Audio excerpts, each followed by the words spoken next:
Thank you, ladies and gentlemen. What a great roll-up tonight. It's great to see so many people here tonight, and what a great lineup of speakers we've got. My name is Neil Warburton, and I'm the Executive Director of White Rivers Exploration, and I'm your MC tonight. Also, a warm welcome to everyone, especially Lady Jean Brodie-Hall. It's great to see you again as our distinguished guest. It is my pleasure to welcome you tonight to our event, which is the Innovation, Safety and the Future of Mining. A great topic which affects all of us in this room in some way and the communities throughout our state. Before proceedings commence, may I request that all mobile phones are switched off or put on silent. So just check that now, please, for the duration of the event. The bathrooms are located through the door and left at the end of the hallway, so I'm sure you all know where that is. In the event of an emergency, please exit via the emergency exit at the back or via the main entrance to my left that you all came through. I would like to acknowledge the traditional owners of the land on which we meet today, the Wadja people of the Noongar Nation, and pay respects to their ancestors past and present. As many of you may know, this year Curtin University is celebrating 50 years since its inception as the Western Australian Institute of Technology, commonly known as WAIT, and its transformation into the global university it is today. It is now ranked in the top 200 university in the world, and congratulations must go to a lot of the lecturers which are here tonight and all the people associated with Curtin University. It's a great effort. Being ranked the top 200 universities in the world from such a lowly ranking probably 5 years ago is a great effort, and a special thanks, I think, to Deborah Terry, who's the VC of Curtin University. She's done a great job. Curtin alumni form an integral part of the 50 years transition, contributing greatly to the success of the university. The alumni community consists of over 200,000 talented and inspirational graduates who share a common history with influencers, creators, innovators and game changers who are now striving to make tomorrow better. This evening event forms part of Curtin University's 2017 Alumni Inventor series. This series of unique events provides the university with an opportunity to showcase some of its high-achieving dynamic alumni who are leaders in their fields. I'm sure we all agree that tonight's speakers fit into this category by the size of our audience tonight. Our speakers tonight will each deliver a presentation followed by a Q&A session. I would now like to introduce our first speaker, Mr. Greg Lilleyman, who is the Director of Operations of the Fortescue Metals Group. Greg joined FMG in January 2017 with more than 28 years in the mining sector. His extensive experience in leading safety and operational excellence, combined with a thorough knowledge and passion for technology and innovation, has paved the way for further development of Fortescue's strong operational and cost performance. Please welcome Greg.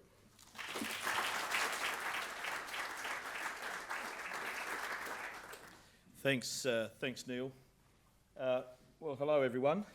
Real pleasure to be here tonight, and hopefully I can cover a bit of material that you'll find interesting enough. First, we'll cover the disclaimers, and then let me just tell you a little bit about Fortescue, and I'm sure most of you are familiar with our company, but Fortescue began operations a little less than 10 years ago, so we don't have anywhere near the tenure and pedigree of a couple of our major competitors in the Pilbara. But after a start only in 2008, having now shipped a little over 850 million tonnes in such a short time, I think we can certainly say we were the fastest dog out of the traps after the opening. Strong focus in our organisation, as you would expect, on safety, through empowerment, engagement and really strong leadership. I've really noticed since I've joined Fortescue a great passion amongst all of our leaders around making sure that not only do we become excellent at iron ore production and sales, but we're also excellent in safety performance as well. For those who don't know, Fortescue is now the world's lowest cost iron ore producer, achieved in the last quarter of 2016, and with a trajectory ahead of us that should hopefully see us cement that position well and truly down the bottom of the cost curve. And of course that's pretty necessary given the state of the industry and the market in iron ore that is so competitive and so difficult to maintain margins that it's very, very important to make sure that your production is at the lowest possible cost. Hence why I'll talk a little bit about some of the innovation and technology that Fortescue's adopted, of course. We're running at about 165, 170 million tonne per annum rate, and we would suggest that our competitive advantage is certainly not in the ore body that we have or the assets that we own that are very, very similar to some of our competitors, but in the unique culture that Fortescue has been able to forge and develop from day one in its very recent history. So a little bit about some of the automation and innovation journey that Fortescue has gone through. Autonomous trucks are a key feature of Fortescue's technology and innovation front. One of the 3 mines we operate, the Lilleyman mine, has, in fact, it's 56 trucks now. This slide's only about 3 days old, so we're pretty quick to move at Fortescue. We run the bulk of the Lilleyman mine with an autonomous fleet of Caterpillar haul trucks, and we're seeing that fleet of trucks achieve roughly a 20% improvement in productivity compared to an equivalent manned truck in that operation.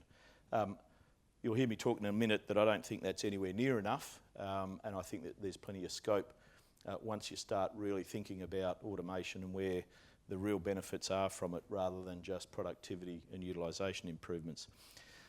We've also invested and spent some time in automating our blast hole drill fleet, seeing similar sorts of improvements, 20+% improvements in operating productivity and utilisation out of that fleet. We run an integrated operations centre out of our head office in Perth, in the Hyatt Centre, and what that means really is the mines, the rail and the port are controlled from a central location where the people and the systems are in one location, and a bit like the sort of Cape Canaveral space station sort of setup, you can really see firsthand right the way through the value chain to optimise across the operation, rather than seeing it as single standalone mine operations that operate in isolation from each other.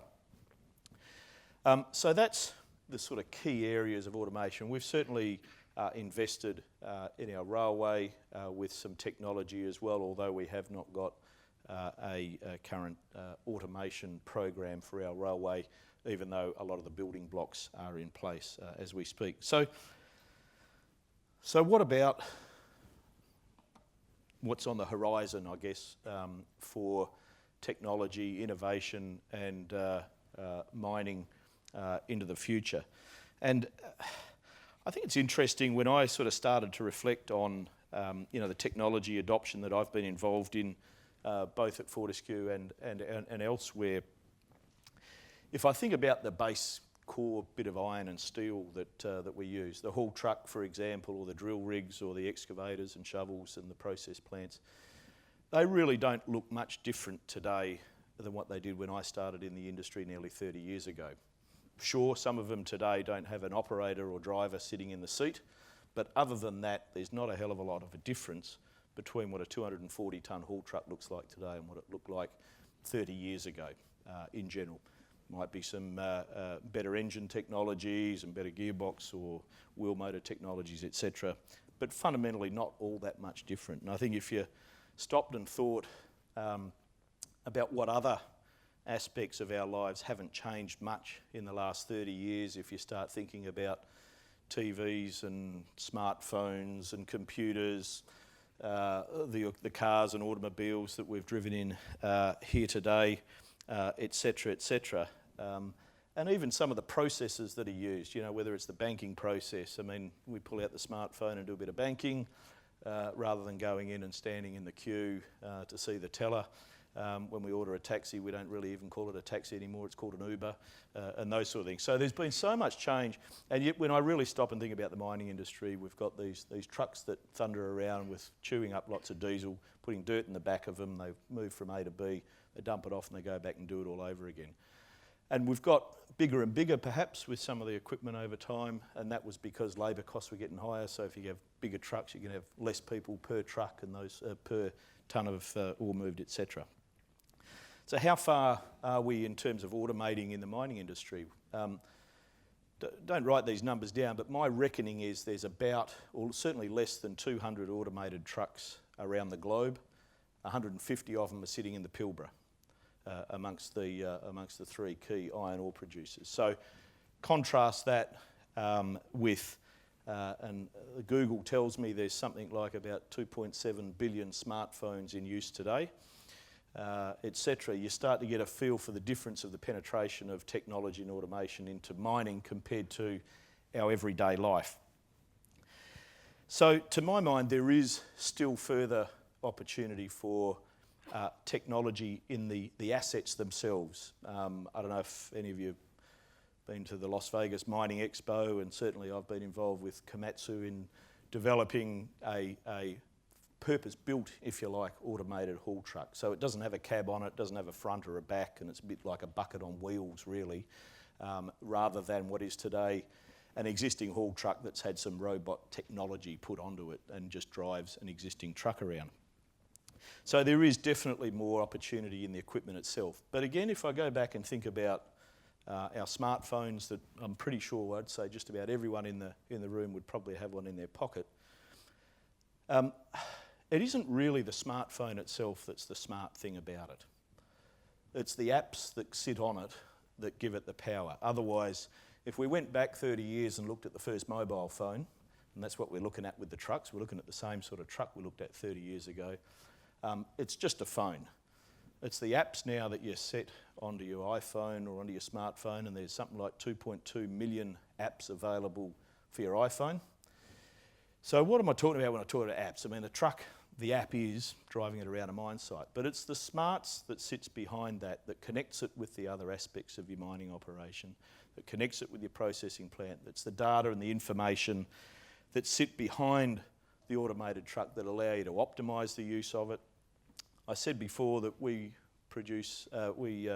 achieve about a 20% improvement in productivity out of an automated haul truck than an equivalent manned truck. But that's because we've taken that truck and put it into the old app, if you like, the old mine site that hasn't been reconfigured, hasn't been redesigned, hasn't been optimised for that application, if you like. So go and up on the App Store with an old mobile phone that's not a smartphone, you've got no hope. So for us, if you think about haul road designs, a haul road design, I don't know, might be something like 30 metres wide, 35 metres wide to fit a 7-8 metre wide haul truck. And that's because generally humans drive them and humans can make mistakes. So we need to leave a big gap between them to make sure that they don't prang into each other when they're driving up and down a haul road. Well, autonomous trucks don't deviate. They don't make mistakes like that. So we might not need to design mines with 30, 35 metre wide haul roads. We can design roads that are 16 or 17 metres wide. That sort of width of haul road multiplied by the depth of a pit and the length of a pit and the width of a pit can mean that you're starting to fundamentally change the strip ratio of a mine site. How deep or how steep do the pit walls in a mine site have to be? If you've now removed most of the people, if not all of the people out of the pit, you can start taking different views about risk in that mine design now. We don't have people in and amongst that pit wall now. Maybe we can start steepening up the walls. And again, you're starting to fundamentally change, in my mind, the economics and the possible economics of a pit. So for me, when I start thinking about what's next for the mining industry in the future, how do we continue to reduce our environmental footprint, the people intensity, the energy intensity, the water intensity, if you like, of our operations. I genuinely think there is still more dedicated design and focus around our manufacturers of mining equipment and processing equipment that really is fine-tuning and making the most of the opportunities into the future to purpose build equipment that can be and will be automated from day one rather than effectively retrofitting. But equally taking a completely different approach to mine design and layout. Think about the role of for those in the room who have been in operational roles at a mine site, the role of a supervisor is really a people manager. Well, if you haven't got a lot of people to manage anymore, then the role of a supervisor changes. And what is that job now? Is it about, I'm sort of picturing a lot more the types of skills that we see kids and young people today sitting in front of screens with PlayStations and things like that as the core type of skill set that we might need in running these mines in the future, that have automated equipment linked together with intelligent and smart data-driven operations, if you like, looking at maintenance activities where there's real-time information and data coming from equipment that is not being muddled up by human interaction in the middle of it, where one truck is as good as the next, is as good as the next, and each one of them have got effectively your best operator on board. So all of these, I think, really are about the apps. So we're looking and thinking very much at Fortescue about who are the people who have developed the apps, and it isn't the guys from Apple who have developed the apps. They've made the smartphone a little bit sleeker and a little bit sexier, and you press the button and it does different things. But in reality, the thing that makes it a smartphone are the apps. And so I think it's the people inside our organisations and in the MET sector in particular, but equally I think through universities in trying to really understand what's the application now of a piece of equipment into a mine site, rather than putting in a dumb piece of equipment, a piece of steel that then you put in a couple of smart people to sit behind a steering wheel and drive it, or operate an excavator or a drill rig. We need to put smart equipment into our mine sites that have, if you like, the right app installed, that know that how we can optimise and run, interact with each other. No more traffic jams inside the pit, no more waiting for other trucks because everyone knows where they are. You've got a closed environment in a mine site, not like out on the roads where you've got a whole lot of other people driving around. And I think the opportunities are there for us to take the digital aspects of mining as the next area of opportunity, rather than the equipment itself. So with those thoughts, I'm going to leave you.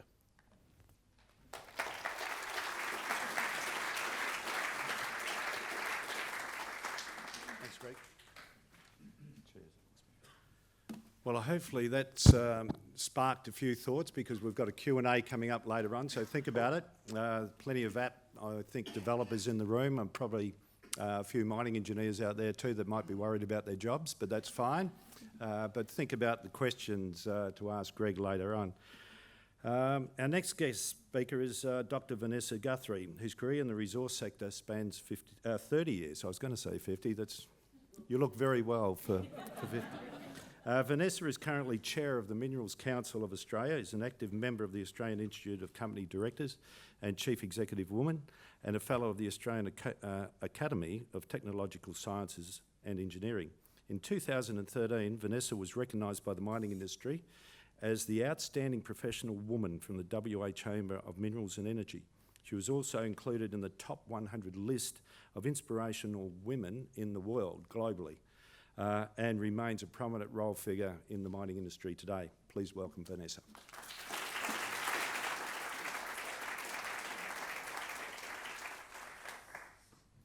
Thanks, Neil. Good evening, everyone. I'm going to take a bit of a change of pace and take you from an excellent presentation on one company to across the industry more in a more global way. So let's just start.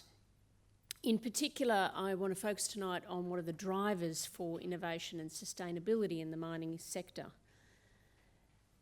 It's somewhat forgotten in our vernacular today, but mining is the foundation of our economy. It's 15% of GDP. And of that 15%, about half comes from mining companies and about half comes from the MET sector. the engineering technology services sector that are the innovators for mining. We employ 1.1 million people, about 10% of Australia's total employment pool. And total value added last year was $237 billion. So to say that we're transitioning to a new economy away from mining is false. It's very important to us, though, to look at, to maintain that competitiveness and that size and scope of impact, to be looking at how we innovate. And Greg has outlined some fabulous ways in which we're doing it in the iron ore industry, in particular in FMG. But I wanted to actually look at, well, what are the drivers that, what keeps miners, it's a bit hard for you, Greg, sitting there, isn't it? You get a crick in your neck. What is it that keeps miners awake at night? And this is from a study by Ernst & Young, the 10 business risks. If you look at the bottom of that, number one, cash is king. It is the key focus for a lot of companies. Number two, access to capital. Capital is very mobile around the world today. Australia needs to maintain its competitiveness, to maintain access to investors. The third one is productivity, and this is what a lot of people traditionally think about when they think about innovation, is how to improve our productivity. But the fourth one, and this is one I want to focus on, is our social licence to operate. If we don't innovate, and if we don't improve our technology, then our communities around us will not necessarily continue to support us. And I'd like to use two case studies, one about water and one about energy, to explain what I mean around our social licence to operate. So the first case study is with Rio Tinto, and that is their water, their focus on water. And I'm pretty sure that I won't get any of these numbers wrong, because Greg probably helped to generate them a few years ago. As part of their sustainability report, this table comes from their sustainability report, Rio Tinto have focused very heavily on understanding the water balance globally across their 30 assets, to understand where the water comes in from, where the water gets disposed to, and how much is actually used or consumed in the process. And in doing so, they've been able to balance out that 155 odd thousand gigalitres in, 155 odd thousand gigalitres out in any one given year. The bit that where innovation becomes critical to them is actually in the middle box, in the orange box in the middle, that is the water use on site.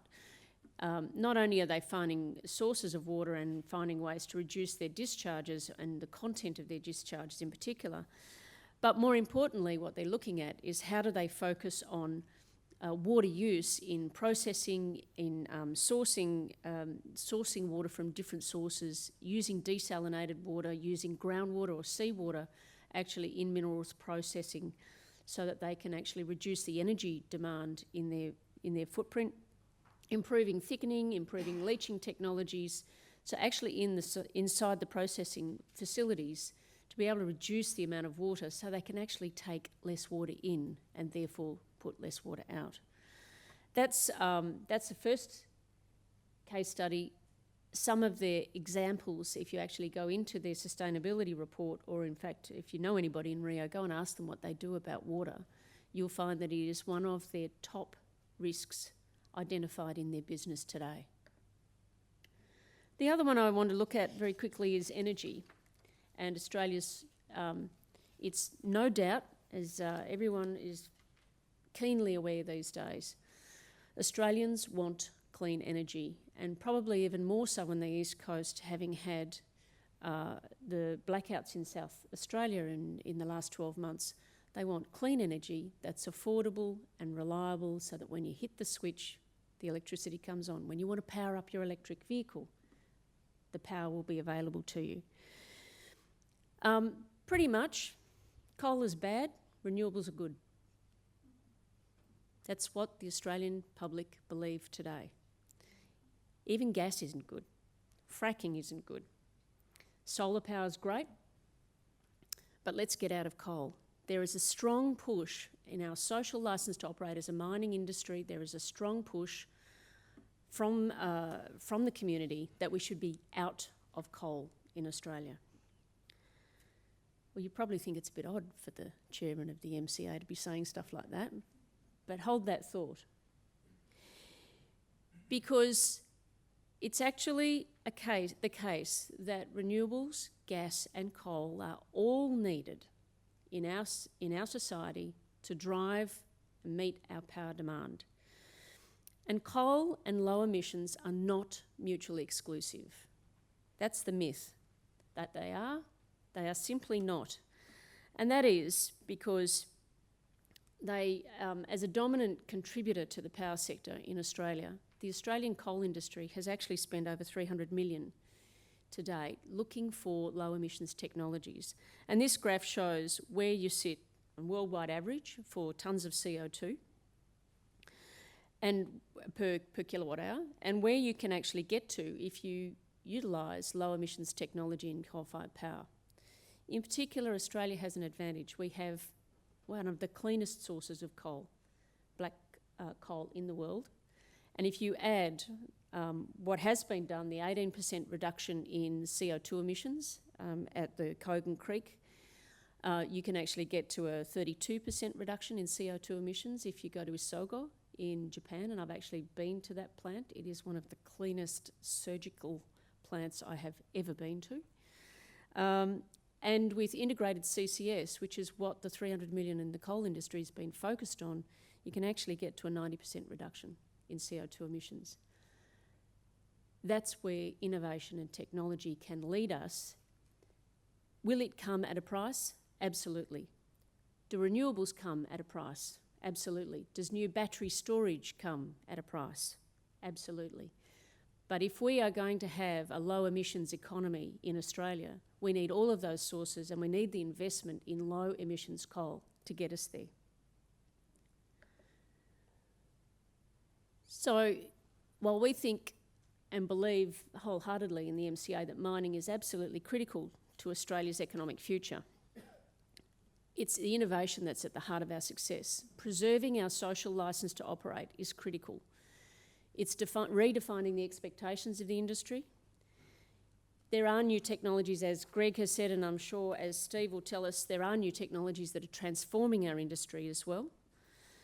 But to stay globally competitive, and it is a global fight for capital, we have to adapt both to social licence to operate expectations and the impact of new technologies on us.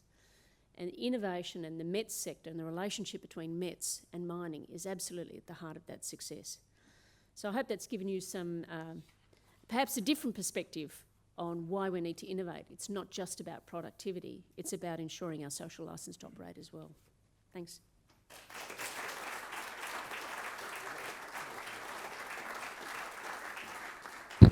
Again, some great thoughts there, and I'm sure that's going to stir up a few questions later on. Thanks, Vanessa. Our final guest speaker tonight is Mr. Steve Durkin, who has worked on hands-on at more than 40 mines in Australasia and managed projects at dozens more. Steve has significant experience in narrow vein underground mining and tunnelling, and is passionate about innovation and safety in the industry. Steve launched the mining company Safescape in 2010 to develop and market Latitude, a fully enclosed, non-metallic ladderway concept used to egress underground mines. Since launching Safescape, over 19 kilometres of Safescape Latitude has been installed in 12 countries on many underground mines. Steve, looking forward to your presentation. Please welcome Steve. Thanks, Neil. I'm going to start where we are. Here we go. I'm going to start by framing a couple of concepts that are fairly well understood. The hierarchy of controls that you see here is a very popular diagram. It highlights that the ideal solution for a particular hazard is either to remove the hazard or remove people from the hazard. Further down, we get into engineering controls that create a barrier between people and the hazard. And then we have administrative controls that ensure that people are aware of the hazard. And of course, PPE to stop the hazard from poking us in the eye.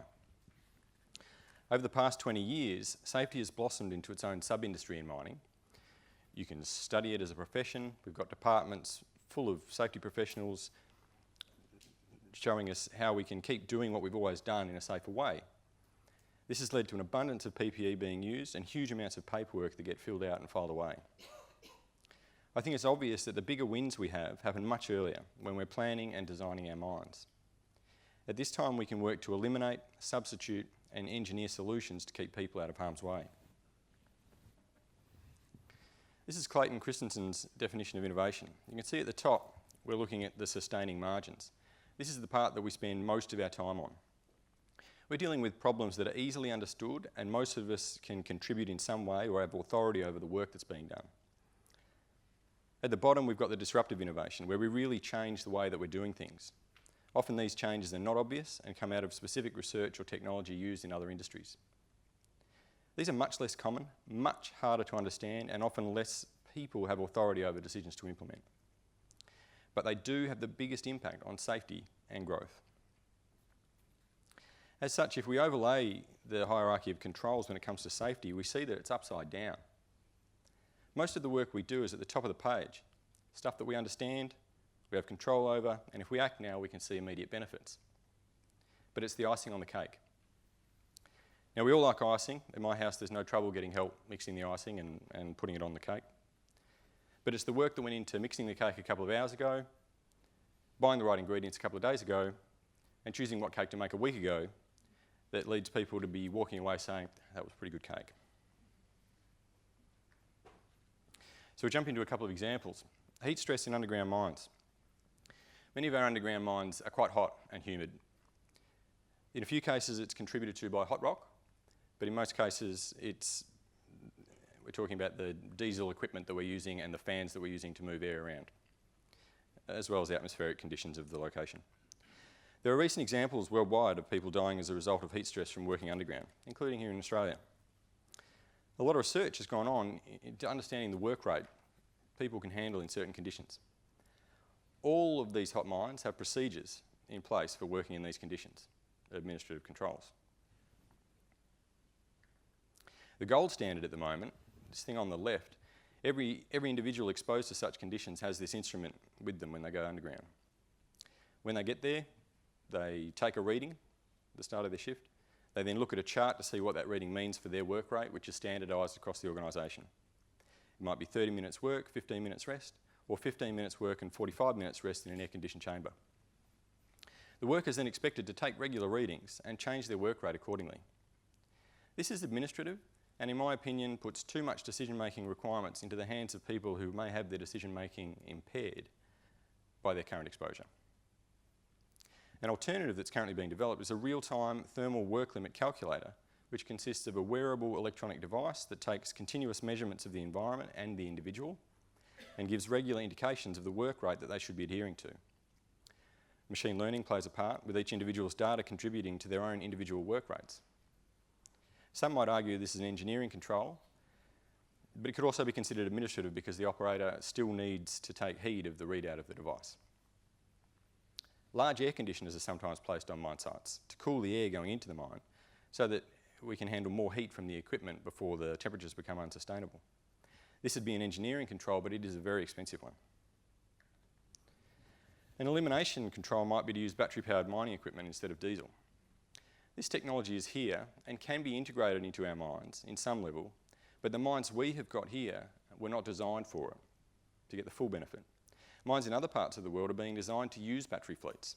By altering their design, they reduce capital and operating costs substantially, as well as providing a significant side benefit in terms of safety. Talk about truck drivers falling asleep. I drove trucks on mine sites for a couple of years when I was at university, and I remember waking up one morning with my left wheel halfway up the bund. Fortunately, I woke up in time to bring it back down onto the road. Massive injection of adrenaline, which kept me awake for the rest of the shift. This issue causes fatalities every year around the world. We had one result from a very similar situation to mine only 2 years ago here in WA. There is only a fraction of a second in it. We start dealing with it by providing training in fatigue management. But with 12-hour shifts, working day and night, it's only a matter of time before you're battling fatigue. Most mines, we have to blow 3 zeros before we start work, and that's great, but it doesn't solve the problem. Some mines are implementing systems such as the OptAlert system, which monitors the drivers and warns them when they're becoming drowsy. Provided that they're warned and working, these systems are an engineering control to stop the loss of consciousness aspect of these incidents. Edge Protector is one of Safescape's latest products. It stops a truck from going over the edge or from tipping over. Again, this is an engineering control. But the ultimate solution is taking drivers out of trucks. This is the one that Greg was talking about. We've come a long way with this technology in the past 10 years, and most large new mines are thinking this way. FMG pay for their investment in a year. Why wouldn't they be? One of the challenges of implementing this technology into existing mines is that the ramps are not wide enough. They need to be wider for an automated truck the way that they work at the moment, without a change to the rules and guidelines around the way that we run trucks. This is a problem that can be overcome by the product on the previous page. In summary, the earlier you think about safety in the planning of a new mine, the bigger impact that you'll have. With the sensors and data management, AI, all these things that we have, apps, there are endless numbers of opportunities for new engineering controls to move hazards from the icing on the cake controls down into the moist chocolatey mud cake below. Thank you.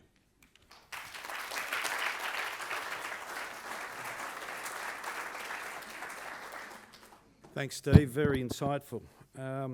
As you know, our speakers tonight represent the pinnacle of the mining industry and have provided great insight into their individual experiences and what the future of mining may look like in years to come. Having worked in the mining industry myself all my working life, it's innovation and technology which drives the industry and enables us to maintain our very high safety standards, along with developing world-class and leading-edge mining technology. It's now your part of the night where we're going to ask for questions to our select speakers tonight. So please raise your hand. We have a roving microphone over here. Who's going to be first cab off the rank? Feel free.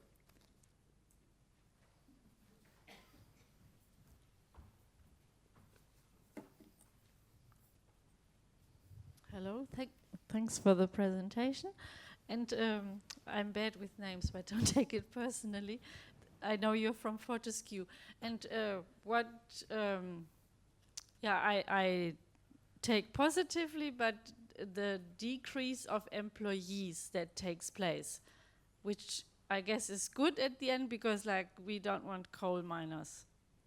But is there also a responsibility that you see as a big company and then also people from more from the community? What happens to the people that are, not the people are decreased, but the jobs are decreased? So these people, there's this social unrest worldwide, I would see, that also flows into other developments worldwide. And do you see this as a company or as an industry or as part of Australia or even across the globe? Like the G7 meeting, for example, would this be a topic there? And would you drive such a topic? Sure, thanks. Look, if you intersect Vanessa's conversation about social licence to operate, if you like, and the need for our businesses to actually be cost competitive on a global scale to ensure that we actually have a business at all, then I think somewhere in the middle of that is actually the answer about what our role is in society and also our role is in industry and in business. So in fact, of course, a result of lots of further automation and technology may very well be less people per tonne of material moved or whatever the metric might be, specifically operating at the mine site. But there might also be, and there will be, and there already is, as again Vanessa had mentioned about the met sector, growing opportunities in areas that provide the technology, that provide the innovations and provide the answers to the apps as I was describing them, if you like, about how can we actually be as responsible as we can about how do we remove a tonne of iron ore out of the ground in the Pilbara and get it into a blast furnace somewhere around the world, in our case mainly China, to convert it into steel that gets used for those people around the world that need the steel to develop and make sure that they can enjoy the same sort of benefits that we might enjoy in this country here, for example. So there's a whole flow-on effect of the whole industry, of course there is. But inevitably, our role is to make sure we're as competitive as we can be. Technology may very well have some impact on employment levels at a grassroots level at the operation, but across the board I think we get the balance right. Thanks, Greg. Any other questions? Over there, thank you. My question's for Steve. You mentioned at the end of your talk about what you're working on is an opportunity for new mines, which is fine. But a lot of our mines are older mines, a lot of our processing where safety is an issue, are older facilities. And it's that balance of trying to bring in these new innovations into those facilities that becomes a challenge for companies. And have you thought about how we can do that better? Because I think there's a lot of risks that are in those businesses that come from running older facilities where we'd like to see some of these innovations happen, but they don't. Yep.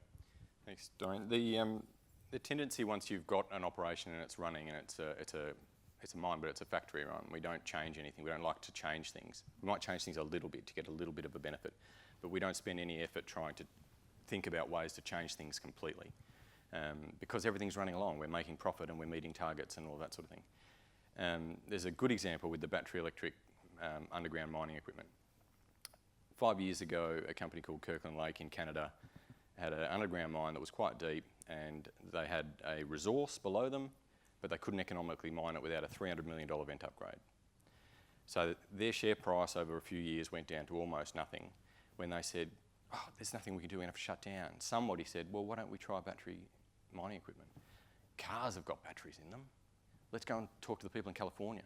They went and talked to the people in California, put batteries in a bogger, and for the last 5 years they've been running predominantly battery fleet underground. They never did the $300 million vent upgrade.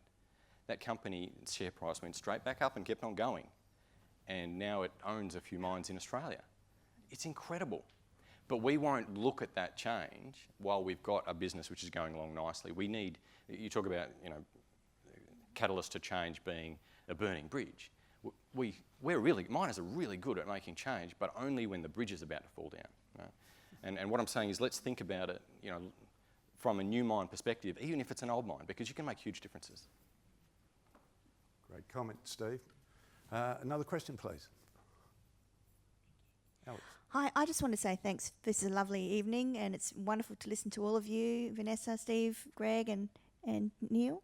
I just wanted to quickly say, what are your thoughts on the digital transformation of mining and how it's starting, from what I can gather from conversations I'm having with the top end of town, with life of mine planning, and trying to get all of their disciplines all onto one platform somehow, instead of, in their little silos, optimising their specialist area of the mine plan or design or operations, and actually getting them all speaking off one source of truth and getting a holistic optimised result in real time, with data coming in all the time from the sensors from equipment as well, to make your decisions valid. So have you got any thoughts on what's going on with that space? Greg, I think that's for you. Sounds like it, yeah. Look, I think that's exactly where I'm saying we have to head. It is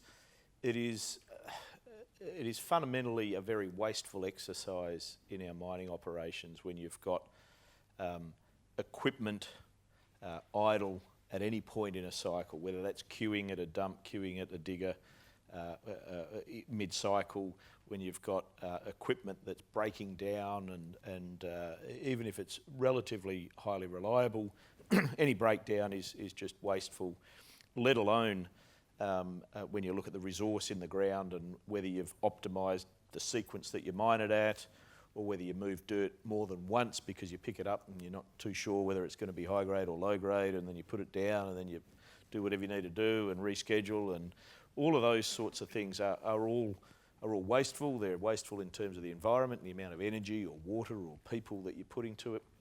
They're wasteful in terms of the cost of all of those same three things. And I think we are yet to see much really in the journey around the sort of digital opportunities in mining, quite frankly, both right the way through from long-term and strategic mine planning right the way through to day-to-day operations. And that sort of is the essence of my point. Until we get a lot more equipment with a lot more sophisticated technology installed on it and a lot more smarter systems that are integrating subsystems together that can really optimise both real time as well as think strategically into the future, then I think then we're leaving a lot of money on the table. There's no doubt about that. I genuinely think we got that same old brick telephone is what we're still using in comparison to how a lot of other technologies have advanced in a similar time frame, and we're trying to retrofit smart stuff onto it, yet we haven't perhaps got that platform yet that knows how to really pull it all together and optimise. There's a lot of smart people working on it, on bits and pieces of it sometimes, and haven't quite got the full picture. Others are trying to work on the platform and haven't really quite got the bits and pieces together. My encouragement to those in the industry is to continue to think broadly about how we bring all of that together, whether that's through the support of universities and the way that they think and train, and whether it's through the MET sector where there's all sorts of wonderful smart people, Steve and his organisation and companies like that who just have these real smart ideas. But we've got to find a way to bring it all together because there is lots and lots and lots of opportunity in this industry that is just hidden that we got to unlock, no question. Can I make a comment on that? Go ahead. Rick? So Petra has done some special stuff, and I think it was in PNG where they dropped their maintenance downtime by some phenomenal percentage on their processing plant. So that's the company you work for, Alex. There's another company, Australian, and that's not in Australia, right? That's been done overseas. There's another company in Australia called Met Systems that does what you do in processing plants. You're talking about $1 million to upgrade a plant to be able to do that, and it pays for itself in a day, in many cases that it's been installed, or a week in some cases. And it's been done a dozen times, and it hasn't been done in Australia yet. This is an Australian innovation. Penny's business is working, Petra is working overseas. Met Systems has not done a job in Australia. This is a real issue for us. My product, the Edge Protector, our first install will be in Mexico. Come on, guys. We have this amazing METS industry, all of these smart people doing incredible things, and we really struggle to get our industry to have a crack at those things early in the piece. They wait until it's proven, until they have a go. There's an opportunity there. Thanks very much. Yes? Hi, Christy Young from EY. It's interesting that you say that. I mean, if we look at Australia as a whole, maybe it's a cultural thing. It's the same case with singers and bands. They often hit it big overseas before they actually come back to Australia. I mean, it's bizarre, right? But maybe there is something bigger that we're not addressing from a cultural perspective that we actually need to sort.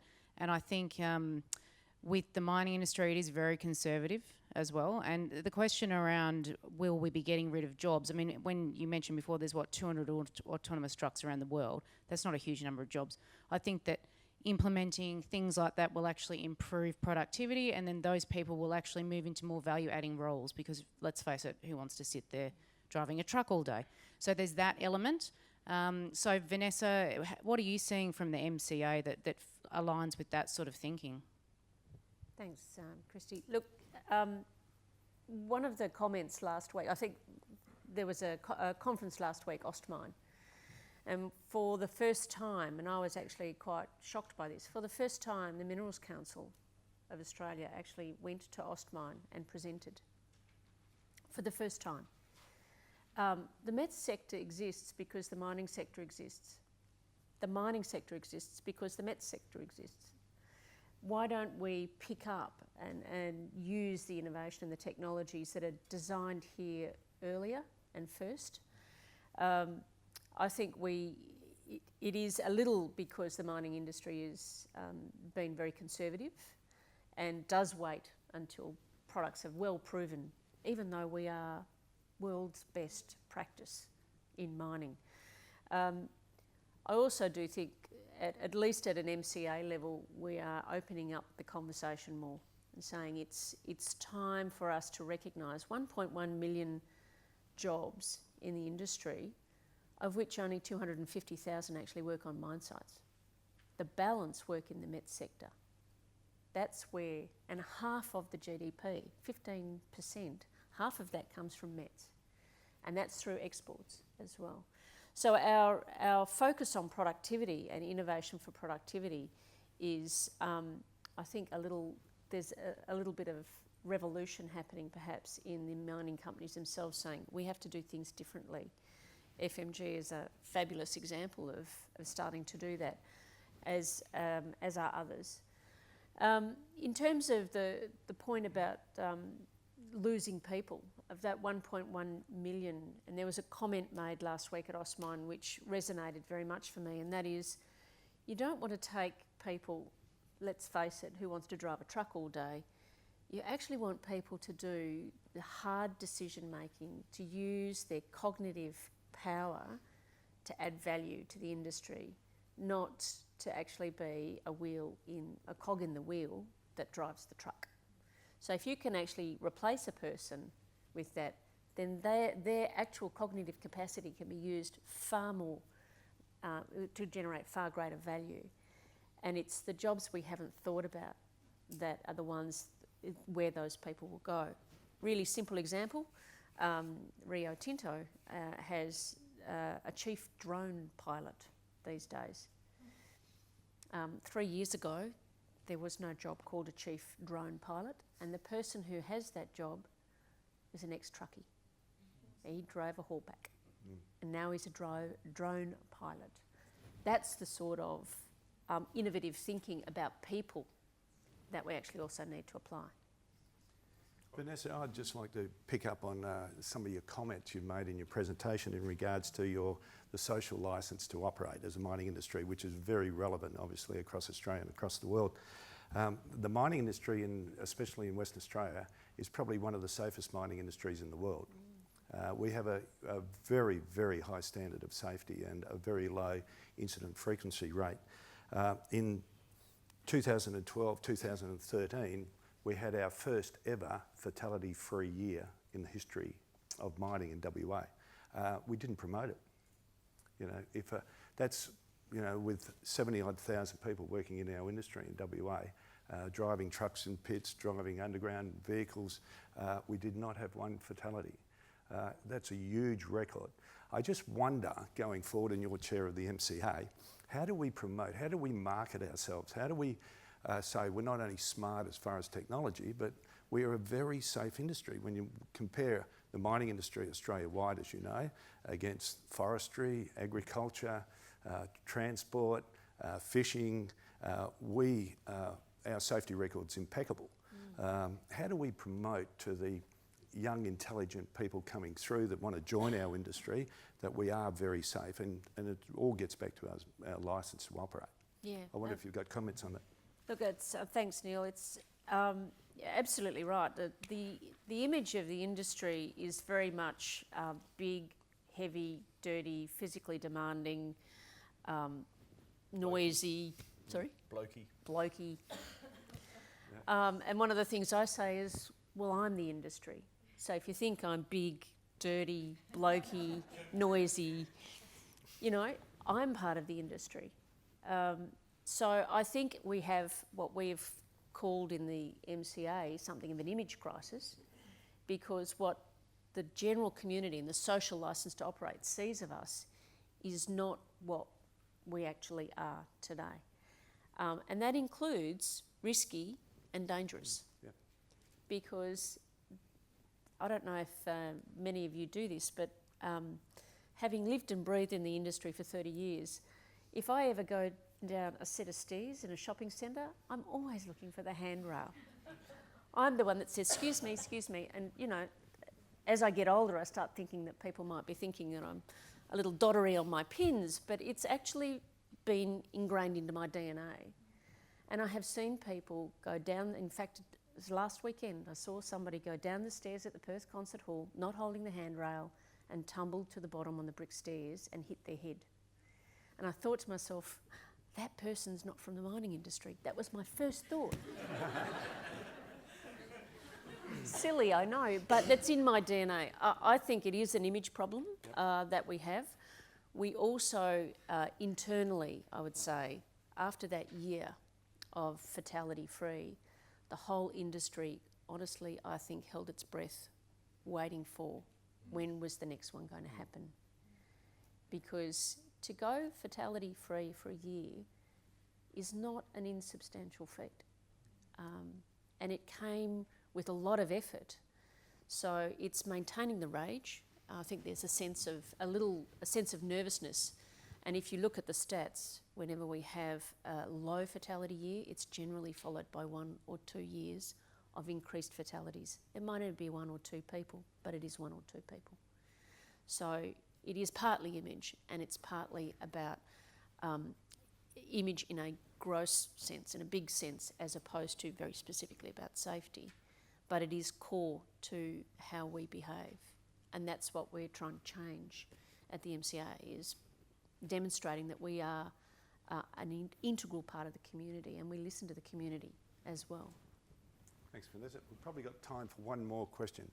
Up here? I Up suppose here? it's working. Yep. Like I typed this down on OneNote, but I can't read it because I haven't got my glasses, so I'm going to go ad lib. Steve, just for you, we're in the same space as you, but one of the conundrums I think we find ourselves in is that an admirable mining record in terms of safety, but you think the conundrum we face now is with state regulation and mining regs per se, there's such a fixation to maintain the status quo that we don't get the opportunity to innovate easily and readily because there's such a pushback from mining saying, well, if we're world leading in terms of our safety, why would we change the status quo? And I just find that whole conundrum between changing mindset and saying you can actually be better and more productive in the same space. Do you find that pushback is one of the variables that we have to deal with as an industry, I suppose? I am totally against standards. You know, like I hate standards and the way that they work. But as far as regulations go, they need to be freshened up. You know, like here we're not so bad, you know, 15, 20 years old. Some places they're 30, 40 years old. And I mean, it is bad. People are still locking in some really terrible tech that you can't replace. And so there's a huge opportunity for them to change that. I think in WA in particular, if you have a relationship with the people at the department, they are open to changing, like they are changing, they're planning to change. And they're open to changing the ones that are out of date, that have been put in place because of the way that we used to do things, but now they're stopping us from doing things better. And I think that they're open to, you know, to changing those. And in most cases, if you can get a customer on board to get a trial happening, you'll get the inspectors to give you a release from that particular regulation to go to that particular mine and trial. It's always a one-on-one thing initially, but actually I think the department is really keen to see that from us, from the Met sector in particular. We've been invited several times in the last couple of years to go and present to them, and they notice and they take it on board. Yep. Well, I saw your hand go up, Odmund, so I'm going to give you the last question of the floor for the evening. First of all, Steve, what about retrofitting our metal mines with battery-driven trucks? I mean, we've, as you know, our underground mines are mainly equipped with diesel-powered mobile equipment, and I wonder if anyone's done a cost-benefit analysis and developed a good argument for retrofitting. So that's for you. Greg, excuse me missing you out. I'm happy with that. You're the best looking one. I wouldn't take that if I was you. No, I'm fully going to take that. I'm happy with that. But anyway, Greg, what about changing the mindset of mining open pit? What about mobile conveyors, for example, at the bottom of the pit? What about inclined shafts, on the steeps? steep wall. So you don't have trucks at all. And the whole thing is automated, but in an entirely different way. And in my view, it could be a good way to go. I'm not sure if you were listening in on the board meeting that I was No. presenting at last week or not, but certainly last week I got support from the Fortescue board to invest some money in a cheap relocatable conveyor system at one of our mine sites to deal with what is for us growing haul distance with the way our ore body is laid out. It's not really sort of one large pit here, but multiple pits that on their own just don't justify the investment to put in a single conveyor and fixed structure. And we've certainly got a concept of a if you like, modular conveyor structure that can be reused and relocated just to supplement and reduce haul distance. So it's not an in-pit crushing and conveying system as such, but a supplementary sort of conveying system. So look, I think you're absolutely right. I mean, for me, nothing's off the table in terms of how do I get a ton of dirt from point A to point B. It's how do you do it the most efficiently, effectively, cost-effective, safely and environmentally friendly, all of the above. I certainly think that, just burning thousands of litres of diesel, putting them in the back of a dump truck, which is what we've been doing for a long, long time, there absolutely has to be better ways, no question about that. Yep, and on that point, cementation won the Disrupt Mining competition funded by Goldcorp in Canada earlier this year with a crushing and pumping of ore from underground to the surface, which is a similar sort of scenario. I think it's coming, it's important. In terms of the battery tech, yeah, some people have, and I've certainly spent a lot of time in the last couple of years. To put it in context, you could take a bogger, like a large bogger underground, and change that machine to be battery electric, retrofit it, for about $1 million. Seems like a lot of money. Then the way that our ventilation system works underground is depending on the number of kilowatts of installed power that we have of engines underground, we have to pump so much air. If we take a mine like Gwalia, for example, in Leonora, it's really quite deep. They've got 10 trucks running, about 4 boggers, 5 boggers.